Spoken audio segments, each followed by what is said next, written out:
আমার বাবাজির, আমার সোনার চাঁদ বন্ধুরা, এখন মানুষ যে একটা একটা অন্যায় করে না, শয়তান মাথায় হাতে মাঝে মাঝে ভাবে সারা এ বুদ্ধি পেলো কোথায়, আমার মাথায় বুদ্ধি ছিল না। আমি শয়তান হতে পারি, কিন্তু এত বড় কুবিদ্যা আমার জানা যদি বলে নাই। এই জন্য ভাই তাফসীর শুনছো, শুনে নাও আর চলে যাও। এই শেষ কথা শুনিয়ে দিচ্ছি, শুনে নেন। ফার্স্টে বলেছিলাম যদি বিশ্বাস ছিল আর বুঝেছিলে, দল বিশ্বাস করে না, বল বিশ্বাস করে না, তাহলে কবর জিয়ারত করতে যাওয়া যাবে না? যাবে না? কি বলেন জি? কাল সকালবেলা উঠে যেন রামেশ্বরপুর বাজারে বদনাম করবেন না, ও শালা জয়নাল এসেছিল বলে গেছে বাপ দাদার কবর জিয়ারত করতে হবে না, তাই বললাম। আপনি কবর জিয়ারত করবেন, ধারাটা পাল্টাবেন, পাল্টাবেন ইনশাআল্লাহ। কোন ধারায় করবেন? জয়নালের ধারায়। হ্যাঁ, ছি ছি ছি ছি ছি ছি ছি না, আপনি যে কাজটা করবেন ওটা আল্লাহ এবং তার রাসূলের ধারাতে করবেন ইনশাআল্লাহ। কেন করবেন আগে দোষটা বলে দিই, কেন করবেন, করলে কি পাবেন পরে বলছি। কেন করবেন? কারণ কোরআন শুনছি, ওয়ামাইয়াবতাগি গায়রাল ইসলামি দীনা ফালাই ইউকবালা মিনহু ওয়া হুয়া ফিল আখিরাতি মিনাল খাসিরিন। রব্বুল জালাল বলে, ইসলাম যাদের কাছে পছন্দ না, ওরা যত ভালো আমল করুক, আমি আল্লাহ আমার কাছে কোনো বদলা পাবে না, কোনো আমল আমার দরবারে কবুল হবে না, আখিরাতে লজ্জিত হবে, লাঞ্ছিত হবে, কোনো লাভ হবে না। বললে হুজুর নমুনা তো কোরআন বলছে, আল্লাযীনা দাল্লা সায়ুহুম ফিল হায়াতিদ দুনিয়া ওয়া হুম ইয়াহসাবুনা আন্নাহুম ইউহসিনুনা সুনআ উলাইকাল্লাযীনা কাফারু বিআয়াতি রাব্বিহিম ওয়া লিকাইহি ফাহাবিতাত আমালুহুম ফালা নুকিমু লাহুম ইয়াওমাল কিয়ামাতি ওয়াজনা যালিকা জাযাউহুম জাহান্নাম। 16 পারায় সূরা কাফের শেষের দিকে 103 থেকে 5 আয়াতে আল্লাহ পাক শুনিয়ে দিয়েছেন, চলে যারা ভ্রান্ত পথে, মনে মনে ধারণা যা করেছি ঠিক করেছি, ভুল হতে পারে না।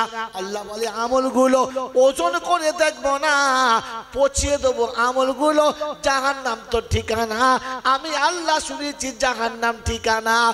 মুসলমানের ছেলে, আমার আল্লাহওয়ালা ভাইরা, জ্ঞানী জনেরা, শুধু মানুষেরা, আল্লাহ যদি জাহান্নাম যেতে বলে, কোনো মৌলবী জান্নাতে দিতে পারে না, কোনো পীরে জান্নাতে দিতে পারে না, কোনো ওলিতে ফকিরে জান্নাতে দিতে পারে না।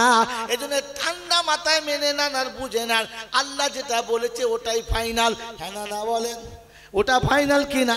ও বাবাজিরা, কোরআন বলছে একা যাবি কবর জিয়ারত করতে, কাউকে নিবি না। নবী বলছে একা যাবি, কাউকে নিবি না। আর আমি বলে গেলাম গোটা পাড়ার লোক নিয়ে যাবি, এটা শুধু ভণ্ডমি ছাড়া কিচ্ছু না। ও বাবাজিরা, আমার আল্লাহওয়ালা ভাইরা, জ্ঞানীজনরা, শুধু মানুষেরা, আমার আল্লাহওয়ালা ভাইরা, যে আমল যেখানে করেছো, যার কাছে শুনে করেছো, ওটাই তোমার কিয়ামতে জিজ্ঞাসা হবে। কে বলেছে, কার কাছে শুনেছো বলো, ওর কাছে আমি বলতে বলেছি কিনা বলো। আর আমি আল্লাহ বলেছিলাম, ওয়ামা তাকুমুর রাসূলু ফাকুযুহু ওয়ামা নাহাকুম আনহু ফান্তাহু। আমি যেটা দিচ্ছি ওটা নাও, আমার রাসূল যেটা দিচ্ছে ওইটা নাও, যেটা ছাড়তে বলেছি ছেড়ে দাও। ওই বাবাজিরা, না জানলে জাননেওয়ালাদের কাছ থেকে জেনে নাও। কোরআন আপনাকে শুনিয়েছে, রাসূল যেটা দিয়েছে ওইটা নাও, রাসূল যেটা ছাড়তে বলে ছেড়ে দাও। যদি আমার কাছে বদলা চাও, যদি সাজা পেতে না চাও, তাহলে যা করেছো ছেড়ে দাও, রাসূল যেটা বলেছে ধরে নাও। কি বলেন, ধরবেন ইনশাআল্লাহ? ধরবেন ইনশাআল্লাহ? ধরবো তো? আল্লাহ রাসূল বলেছেন, ইজা মাতা ইবনা আদম ইনকাতা আমালাহু ইল্লা মিন সালাসা। এ বাবাজি, এতক্ষণের বয়ান ভুলে গেলে এটা মনে রাখবেন। রাসূল বলেছেন আদমের বেটা মরে যাবে, মরার আগে 3টে কাজ করে যাবে। মরার আগে 3টে কাজ। কটা কাজ? তিনটে কাজ করে যাবে, কিয়ামত পর্যন্ত বদলা পাবে। কটা কাজ? তিনটে। এক নম্বর, সাদকায়ে জারিয়া করে যাবে। আমি মরে গেলে বেটা করবে, এটা হচ্ছে ভুল বুঝেছেন তর্জমা, আর ভুল করেছেন আপনাদের বয়ান বক্তৃতা। আপনি মরে গেলে ছেলে আপনার জন্য সাদকায়ে জারিয়া করবে না, আপনি নিজে করে যান সাদকায়ে জারিয়া। ছেলে করবে কিনা কোনো গ্যারান্টি নাই, আর করলে মাল ভাগ হবে, সম্পূর্ণ পাওয়ার চান্স নাই। এই জন্য আপনি মরার আগে সাদকায়ে জারিয়া করে যান, কবরে শুয়ে শুয়ে পাবেন। কথা বুঝেছেন? ভালো ইলম শিখে যান এবং শিখিয়ে যান। এখানে এসে শব্দটা পরিষ্কার হয়ে গেছে। ইলম যদি শিখে যেতে হয়, শিখিয়ে যেতে হয়, তাহলে সাদকায়ে জারিয়া করে যেতে হয়, মরে যাওয়ার পরে নয়।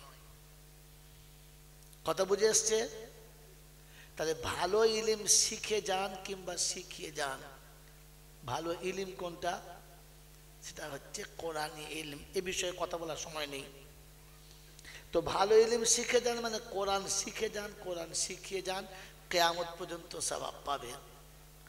আর লাস্ট আইটেমে আল্লাহ রাসূল বললেন, ওয়ালাদিন সালিহিন ইয়াদউ লাহু, একটা যোগ্য ছেলে রেখে যাও, নেক সন্তান রেখে যাও, ছেলে দোয়া করলে আব্বা পাবে।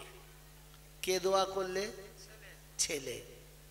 তো দোয়া করার কথা ছিল ছেলেকে, আমরা কাকে দিয়ে করিয়েছি? হুজুরকে। কাকে দিয়ে করিয়েছি? মোটা জব্বর মৌলবি দিয়ে। রাসূল বললে আমি তো বলি নাই। আল্লাহ বললে কই আমিও তো বলি নাই। আল্লাহ বললে আমিও বলি নাই। বললে আল্লাহ তুমি কি বলেছো?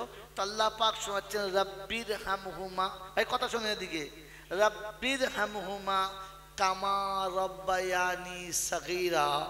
আমি বলেছিলাম সন্তানকে, পিতা চলে গেলে তুমি দোয়া করবে আমার কাছে, এই বলে যে বাপ জীবনে ছেলেকে অনেক ভালোবেসেছে, তার বিনিময়ে সন্তান অনেক অন্যায় করেছে, আর অন্যায় করে বাপকে নারাজ করেছে।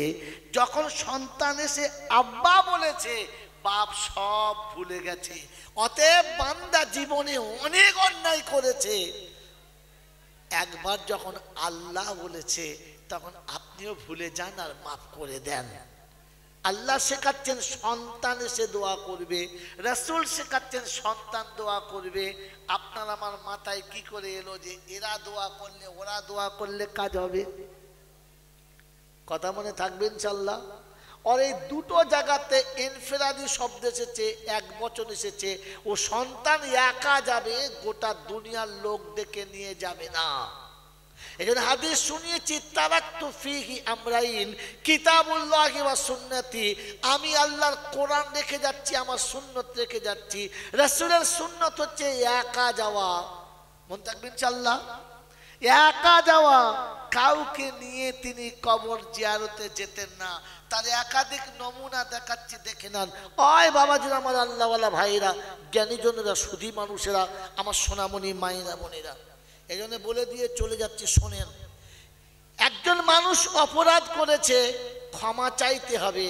তো 10-এর সামনে তার কাছে মাথা নিচু করা সম্ভব না, কিন্তু নিরিবিলি হলে, আড়াল জায়গায় হলে মাথা নামানো দূরের কথা, পা দুটো জড়িয়ে ধরতেও অসুবিধা হবে।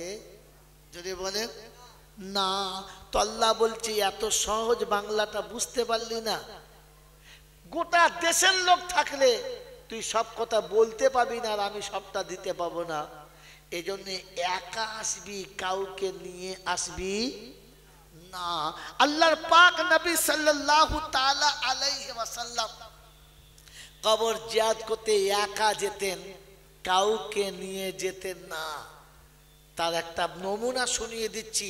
যেদিন রাসূল মদিনা থেকে মক্কায় যাচ্ছেন ব্যাক করে ফিরে, কারণ মক্কা ছাড়ার সময় মক্কার মাটিতে হাত থেকে বলেছিলেন, মক্কার মাটি আমি যাচ্ছি কিন্তু তোকে ভুলতে পারছি না, তোকে আমি ছাড়তে পারছি না, কারণ এখানে শৈশব কেটেছে, কৈশোর কেটেছে, যৌবন কাটছে আর চলে যেতে হচ্ছে, তুই খুব ভালোবাসি, ফিরে আসবো। তাই মদিনা থেকে যেদিন মক্কায় ব্যাক করছেন, সেদিন সাথে এক জামাত লোক আছে। মাকামে হাররাতে এসে রাসূল সাথীদেরকে কবরস্থানের বাইরে দাঁড় করালেন আর বললেন, এখানে দাঁড়াও। সাথে কে কে আছে একবার ঠান্ডা মাথায় শুনে নাও। আবু বকর সিদ্দিক আছে, উসমানে গনি আছে, আলিয়ে হায়দার আছে, ওমরে ফারুক আছে, আশারায়ে মুবাশশিরা আছে। আল্লাহ নবী সবাইকে বাইরে রাখলেন আর বললেন, তোমরা এখানে দাঁড়াও, আমি ভিতরে যাচ্ছি, আমি ভিতরে যাচ্ছি। ভেতরে কান্নার আওয়াজ শুনলে আসবে না, দেরি হলেও আসবে। জোরে বলেন না। রাসূল সবাইকে বাইরে রেখে দিলেন, কাউকে নিয়ে গেলেন না। টুকটুক টুকটুক করে ভিতরে গেলেন, আর ভিতরে যাবার পরে মায়ের কবরের কাছে দাঁড়ালেন। মনটা বড় ভার হয়ে গেছে।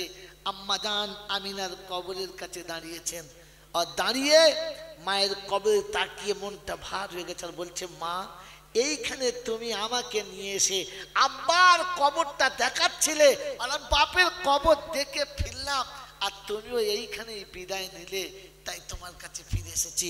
সেদিন আমাকে একা রেখে দিয়ে গিয়েছিলে, আজকের সাথে একটা গোটা জামাত রয়েছে। যেদিন আমার সাথে কেউ ছিল না, সেদিন আপনি আমাকে ছেড়ে দিয়ে চলে এসেছেন, আজ গোটা জামাত আছে। মা, তুমি যদি দেখতে পেতে, লাউ কুনতি হাইয়ান, তুমি যদি দেখতে পেতে, তুমি যদি বেঁচে থাকতে, তাহলে দেখতে আমি কত বড় জামাত এনেছি। কিন্তু তুমি তো আর দেখতে পাচ্ছ না, তাই তোমার কাছে এসেছি। মা, একবার যদি আমাকে ইয়া মুহাম্মদ বলে ডাকতে, শব্দ মনে রাখবেন, ইয়া মুহাম্মদ বলে আপনি যদি আমাকে একবার ডাকতেন, আর আমি মুহাম্মদ যদি নামাজ পড়তাম, আর নামাজটা যদি ফরজ নামাজ হতো, ও নামাজটা ভেঙে দিতাম, ছুটি আপনার ডাকে সাড়া দিতে সামনে আসতাম। কারণ আপনার ডাকে প্রথম সাড়া দিতাম, পরে গিয়ে আল্লাহর হুকুম আদায় করতাম। ওই রামেশ্বরপুরের লোকেরা যে রাসূল তার মাকে শোনাচ্ছেন, মা তুমি ডাকলে প্রথম তোমার ডাকে সাড়া দিতাম, পরে আল্লাহর হুকুম আদায় করতাম। এরকম মা ডাকে আর আমি সারা দিন আর সরে থাকি, এরপরে আমি কি সওয়াব পাবো আর কতটা নেকি পাবো ভেবে দেখি। রাসূল শুনিয়েছেন যে মা ডাকলে আমি প্রথম সাড়া দিতাম, আর আমি মা ডাকলে কি এড়িয়ে যেতাম, কখনো মায়ের কাছে আসতাম না। আমার বন্ধুরা, আমার আল্লাহওয়ালা ভাইরা, তাই আজকে জলসায় লাস্ট কথা শুনিয়ে দিচ্ছি, কখনো ভুলে যাবেন না, কখনো ভুলে যাবেন না যে নবীর সুন্নতের বাইরে গেলে আপনি পরিত্রাণ পাবেন না। আমার বাবাজিরা, আমার আল্লাহওয়ালা ভাইরা, এই জন্য কবর একা জিয়ারত করা সুন্নত, রাসূল গেছেন, আপনাকে শোনালাম, মনে থাকবে ইনশাআল্লাহ, মনে থাকবে ইনশাআল্লাহ। আমার বাবাজিরা, আমার শোনাচ্ছেন বন্ধু, আমার আব্বা মা মারা গেছে, যদি সত্যি আপনি যোগ্য সন্তান হন, আর আজ আমার সব লোকের বলে যাচ্ছি, জীবনের গুনাহ যদি এক জায়গায় দাঁড়িয়ে মাফ করাতে চান, তাহলে শুনে নেন, বিখ্যাত আলেম হতে হবে না, মারাত্মক হাফেজ হতে হবে না, সাংঘাতিক বক্তা হতে হবে না, বিশাল বড় বুজুর্গ হাজী সাহেব হতে হবে না, শুধু পবিত্র হলেই হবে, পাক সাফ হলেই হবে। আপনি পবিত্র হবেন, পাক সাফ হবেন, ফজরের নামাজটা পড়বেন, বাড়ি ফিরে যাবার আগে টুকটুক টুকটুক করে মায়ের কবরের কাছে দাঁড়াবেন, আব্বার কবরের কাছে দাঁড়াবেন, দাঁড়িয়ে তাকাবেন আর বলবেন, আব্বা অনেক দিন হয়ে গেল চলে এসেছো, একবারও দেখা করতে আসো নাই, তাই আমি দেখা করতে এসেছি। বাপের কবরের কাছে দাঁড়ানোর পরে, ভালো করে দেখার পরে, একটু মোহাব্বতে কবরের কাছে বসবেন, মাথা ঠেকাবেন না, বসবেন, কবরের উপর হাতটা রাখবেন আর বলবেন, মা তুমি আমাকে ভুলে গেছো, আমার যদি জীবনে কোনো ভুল হয়ে থাকে, আমি তোমার পায়ের কাছে হাত থেকেছি, তুমি আমাকে মাফ করে দাও, আর কোনো দিন এমন করে ভুল করব না। আপনি যখন মায়ের কবরের কাছে বসবেন, মায়ের কবরের উপরে হাতটা রাখবেন, মায়ের কবরের উপরে হাতটা যখন রাখবেন, মায়ের রূহটা আল্লাহর আরশ পর্যন্ত পৌঁছাবে, আর আল্লাহর কাছে শোনাবে, আল্লাহ আমার বাচ্চা অন্যায় বুঝতে পেরেছে, ভুল বুঝতে পেরেছে, ফিরে এসেছে, আল্লাহ তুমি আমার বাচ্চাকে ক্ষমা করে দাও। রাব্বে জুল জালাল বলে, ফেরেশতা বান্দা কি করেছে আমি দেখেছি, কি বলেছে আমি শুনেছি, তবু চুপ করে আছি শুধু তোর জন্য, তোর জন্য, তোকে সাক্ষী রাখার জন্য। তুই বল এসেছে? বললে, হ্যাঁ আল্লাহ।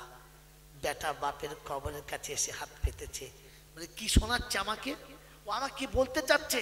বলছে আল্লাহ কবরের কাছে দাঁড়িয়ে তোমার কথাটাই তোমাকে শোনাচ্ছে, রব্বির হামহুমা কামা রব্বায়ানি সাগীরা। আল্লাহ শিশুকালে এত অন্যায় করেছি তার শেষ নাই, কিন্তু যখন আব্বা বলে ডেকেছি মা আর আব্বা কোলে তুলে নিয়েছে, নামাই নাই। শুনেছি তুমি নাকি বাপের থেকে 70 গুণ বেশি ভালোবাসো, তাই আমি আল্লাহ বলে ডেকেছি, আমি আল্লাহ বলে ডেকেছি। আল্লাহ তুমি আমার আব্বাকে ক্ষমা করে দাও। রব্বে জুল জালাল বলে ফেরেশতা মায়ের রূহটা আরশের কাছে আসতে দেরি, আমার রাজি হতে দেরি হয় নাই, বাচ্চার দোয়া করতে দেরি, আমার ক্ষমা করতে দেরি হয় নাই। তাই তুই সাক্ষী থাক, সন্তানের চোখের পানির বিনিময়ে ওর জীবনের গুনাহটা প্রথম মাফ করে দিয়েছি, আর ওর কান্নার কারণে ওর বাপের কবরটা জান্নাতের বাগান বানিয়ে দিয়েছে। ওই রামেশ্বরপুরের বাবাজিরা, আব্বা মাকে যদি জান্নাতি করতে চাও তো ভাড়া করা মৌলবীয়ানা ভুলে যাও, নিজে কবর ডাঙায় দাঁড়িয়ে দোয়া করা শিখে যাও। দোয়া নিজে করো, কাউকে দিয়ে নয়। আমার বাবাজিরা, আমার আল্লাহওয়ালা ভাইরা, জ্ঞানীজনরা, সুধী মানুষরা, আপনার কোলের সন্তান মারা গেছে, বারবার মনে হচ্ছে বাচ্চার কথা, তাই মাদ্রাসার অনেক ছেলে খাইয়েছেন, অনেক হুজুর নিয়ে দোয়া করেছেন, কি পেয়েছেন আমি জানি না, তবে আপনাকে আমি শিখিয়ে দিচ্ছি, আজকে শুনে রেখে দেন। যখনই বাচ্চার কথা মনে হবে তখনই গ্রামের এতিম মিসকিন গরিব বাচ্চা, মাদ্রাসার কচি কচি বাচ্চা সবগুলো দাওয়াত করবেন, সবাইকে ভালো খাবার খাওয়াবেন, একই লাইনে বসাবেন। যখন বাচ্চাগুলো খাবে তখন আপনি মুখের দিকে ভালো করে তাকাবেন, আর তাকানোর পরে ওখানে বাচ্চা থাকবে, আর আপনি টুকটুক টুকটুক করে সোজা কবরস্থানে চলে যাবেন, গিয়ে বাচ্চার কবরের কাছে বসে বলবেন, একা ঘুমাচ্ছিস? আমি তোর হতভাগা বাপ, একবার মনে করলি না? একসাথে যখন সবাই খানা খেত তোকে দেখতে পেতাম না, তখন খাবার থেকে উঠে তোকে খুঁজতাম, তোকে ডেকে এনে খানা বসাতাম, তুই খেতিস আর আমি দেখতাম। আজ আমার ঘরের বারান্দাতে কত বাচ্চা এক লাইনে খাচ্ছে, সবাই খেতে বসেছে, আমি সবার মুখের দিকে তাকিয়েছি কিন্তু তোকে দেখতে পাই নাই, তাই সোজা তোর কবরের কাছে চলে এসেছি, সোজা তোর কবরের কাছে চলে এসেছি। আব্বা রে, আজ আব্বা বলে ডাকার মতো আমার কাছে কেউ নেই, আজ আব্বা বলে আমার কাছে আবদার করার মতো কেউ নেই, তাই নিরুপায় হয়ে তোর কবরের কাছে এসেছি। তুই ভালো আছিস তো? আমি তোকে রাখতে পারবো না, তাই তুই টুক করে নেমে চলে গেলি।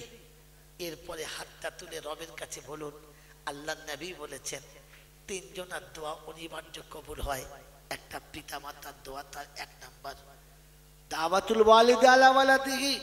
ওই সময়তে বাচ্চার কবরের কাছে বসে হাতটা কবরে ঘষেছেন, হাত দুটো ধুলো ভর্তি হয়ে গেছে, চোখ দুটো পানিতে ভর্তি হয়ে গেছে, রবের কাছে হাত তুলে বলুন, ওগো পরওয়ারদিগার আলাম, তোমার নবী বলেছে পিতামাতা দোয়া করলে তুমি নাকি কখনো ফেরাও না। আমি হতভাগা বাপ, নিরুপায় হয়ে বেটার কবরের কাছে বসে আছি।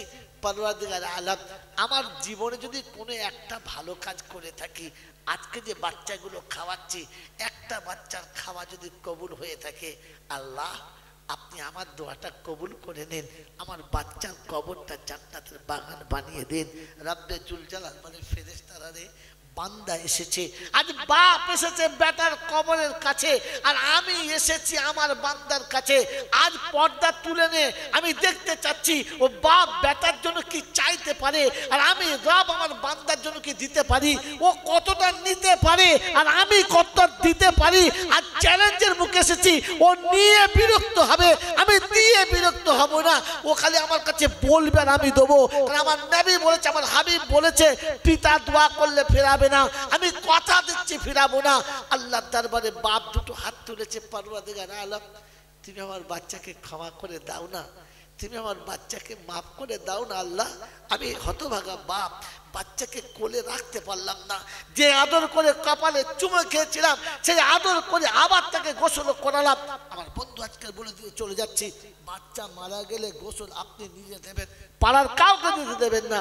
মা মারা গেলে বেটি আপনি গোসল দেবেন, আব্বা মারা গেলে সন্তান আপনি গোসল দেবেন। যখন সন্তান মারা যাবে আর আপনি পিতা নিজে গোসল দেবেন, তখন গোসলের পানিতে বেটার গোটা শরীর ধুয়ে যাবে আর চোখের পানিতে গোসলের পানিটা মাখামাখি হবে, টপটপ চোখ দিয়ে পানি পড়বার মনে হবে জীবনে কতবার গোসল করিয়েছি, তুই ছটফট করেছিস, পালিয়ে গেছিস, আজ আর পালাচ্ছিস না। কতবার গোসল করিয়েছি, তুই লাফাতিস, আর একবারও লাফাচ্ছিস না। আমি তোকে সাবান মাখাচ্ছি, আমি তোর গায়ে পানি ঢালছি, একবারও বলছিস না যে আব্বা আমার ঠান্ডা লাগছে। বাচ্চাকে গোসল দিলে বাপের কলিজার উপর যে দাগ পড়ে, এটা জাহান্নামের আগুন থেকে বাঁচার সব থেকে মহা ঔষধ। ওই মুসলমানের ছেলে, বাচ্চার গোসল চলছে, বাপ গোসল দিচ্ছে, আর গোসলের পানি আর চোখের পানি দুটো পাইলে চলছে। গোসল হয়ে গেছে, কাফনের কাপড়টা নিজে কাটেন, দোকানদারকে দিয়ে কাটাবেন না, চাইছে হাজি সাহেব হোক আর মূল সাহেব হোক, ফেরেস্তা হোক আর জিবরাইল হোক, কারো দিয়ে কাটাবেন না। কাপড়ের কাপড়টা কিনে আনবেন, নিজে কাটবেন, নিজে হাতে কাটবেন, আর মনে মনে করবেন বাপ ঈদের দিনে তোকে জামা কিনে দিয়েছি, কুরবানিতেও কিনে দিয়েছি, কোথাও বেড়াতে গেলে কিনে দিয়েছি, কোনো কালার তোর পছন্দ হয় নাই, এই কালারটাই তোর পছন্দ ছিল, এটাই তো সব থেকে ভালো লেগেছিল, তাই আমি নিজে কেটে দিচ্ছি রে, আর কোনো দর্জি দিয়ে তোর জামা কাটাচ্ছি না। বেটার জামা যখন বাপ কাটবে, বেটির জামা যখন বাপ কাটবে, আর মনে মনে করবে মারে কত রকমের সালোয়ার কামিজ কিনে দিয়েছি, তোর কোনোটা পছন্দ হয় নাই, এইটা পছন্দ ছিল, তাই আমার হাতে কাটতে হলো। বাপ বেটির যখন কাফনের কাপড় কাটবে, তো তখন কাঁচির ডগটা কাপড়ের উপরে হবে, আর আঘাতটা নিজের কলিজার উপরে চলবে। মুসলমান শুনে রাখেন, কাঁচির ডগেতে চোখের পানিও পড়বার, কাফন ভিজবে।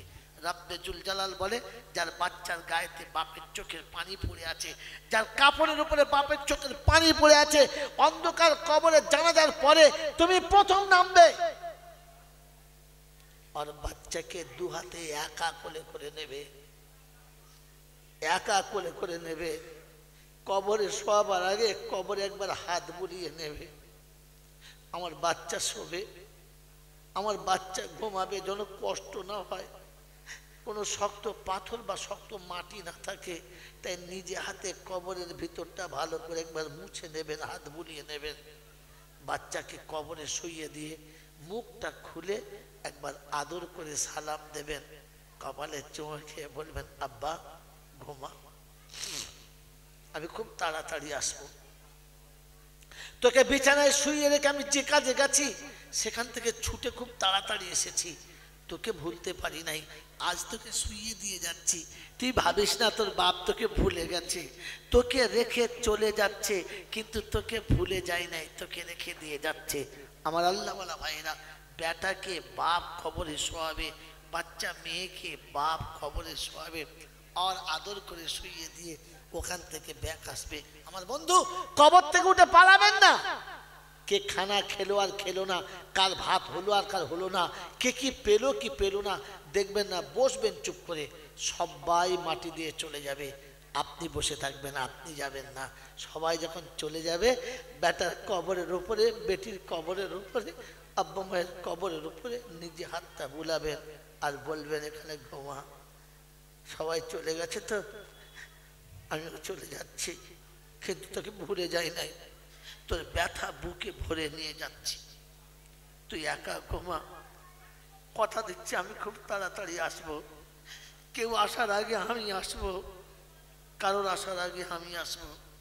বিশ্বনবী জানাবে মুহাম্মদুর রাসূলুল্লাহ সাল্লাল্লাহু আলাইহি ওয়াসাল্লাম আম্মা জান ফাতেমা জোহরাকে আদর করে বলে গেছে, বেটিরে কাঁদিস না, সর্বপ্রথম আমার সঙ্গে তোমার দেখা হবে, তুমি সর্বপ্রথম আমার কাছে আসবে। এই সান্ত্বনা দিয়ে আল্লাহ রাসূল গেছেন।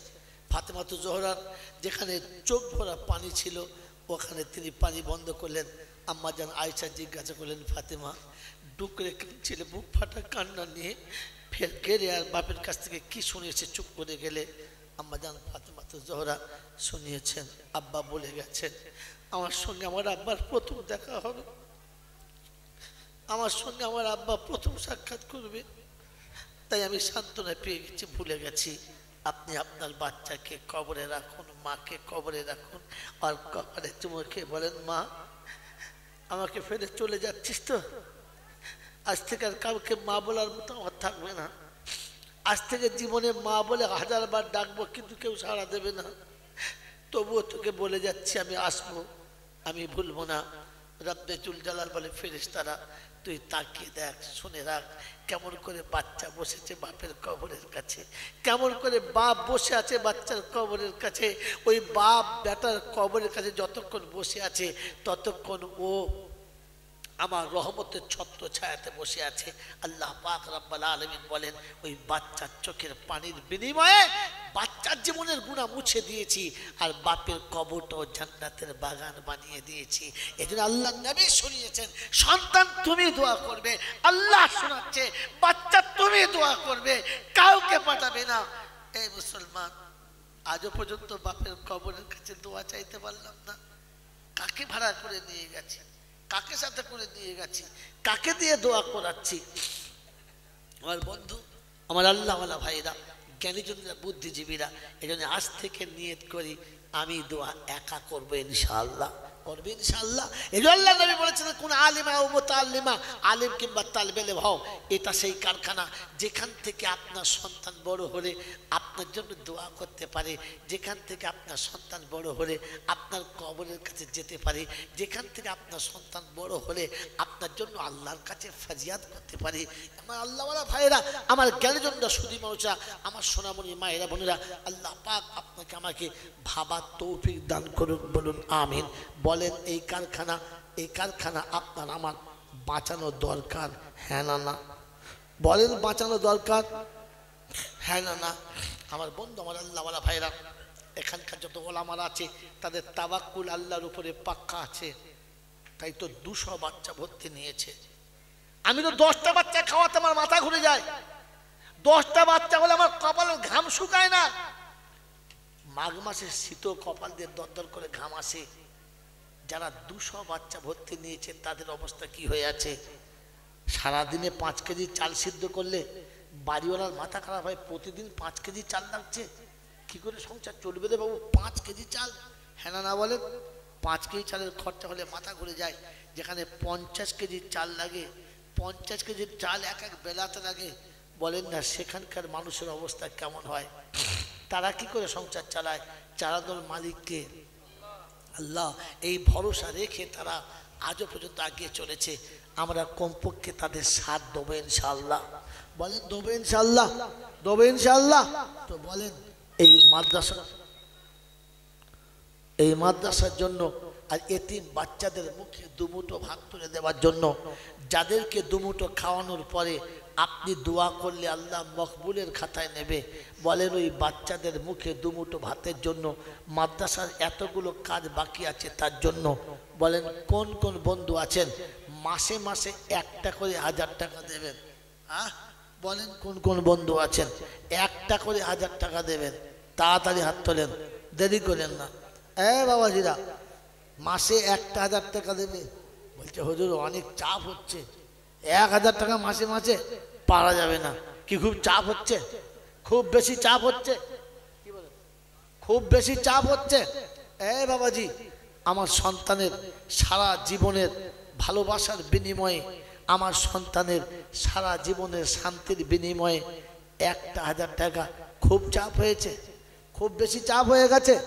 একজন বন্ধু নেই যে 10টা 1000 টাকা দেবে? একজন বন্ধু কমপক্ষে দেখি, একজন আল্লাহওয়ালা, তাহলেই জানটা খুশি হবে যে একজন বন্ধু ইনশাল্লাহ হাত তুলেছে। আমার দোয়া করতেও ভালো লাগবে, আল্লাহর কাছে প্রাণ খুলে দোয়া করবো সফরের হালাতে যে আল্লাহ যেন বিনিময় বদলা দেয়। একজন আছে ইনশাল্লাহ, একজন।